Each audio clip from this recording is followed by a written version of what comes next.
Biddy, you ought to be home with your family. Is she all right? She's fine.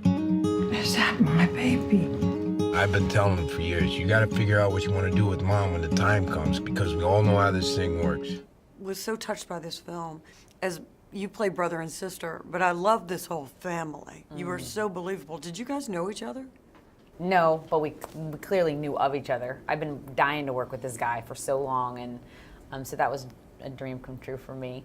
But yeah, you're right. The family dynamic, I think, is so rich, and that's really Elizabeth's writing. And I think it's so rare to be able to capture that many people and the dynamic of that banter and that dysfunction and the love within the dysfunction. And I think she really, when you think of filmmakers, that's a hard thing to capture.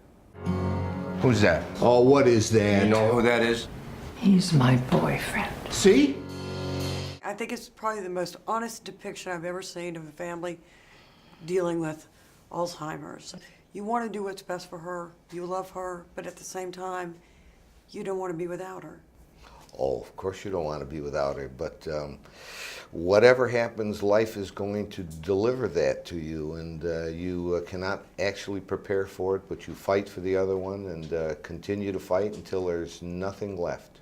It's a love story, obviously, but then it's also your love for your daughter, your love for your mother, his love for her. I mean, it is about the family, but I've also found it really interesting that it's when something bad happens that we're all brought together. You know, in a way, it's a curse and a blessing, because I think, you know, family is something that's easy to take for granted, but when a crisis like this happens, it can bring the family together and actually strengthen the family. You know, sometimes it's not intentional, but you get so caught up with your own lives, the own things you have going on and the struggles you have. And even though you know family's there, you check in every so often, but it's not until something big and dramatic happens that it's almost like a slap in the face. It's like, oh, I haven't been paying attention. For better or worse, sickness and health, death do you part.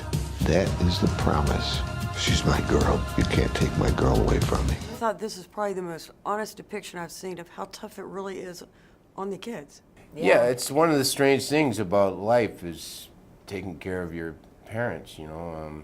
You, as a kid, you can never imagine you'll have to do that, because they take care of you, and they seem so big and strong and omnipotent. Have all the answers. Yeah, and then all of a sudden they need help, and you're like, what? Okay, You? yeah. Yeah. Yeah, you can't help but Get wanna old. Take care of them, yeah. It's, I mean, it's nobody's fault. We get old. That's Yeah, right. yeah. I am hopeful, however, that somebody who is smarter than me is working on a fix, and like other diseases, polio, for instance, that was big when I was a kid, someone will come with a magic bullet, and bingo bango, that one will be behind us. That would be wonderful. Yep. Especially if it was in your lifetime. Oh, It, of course. It will. Yeah. Of course. What happened to quitting? Life, Betty. Life happened to quitting.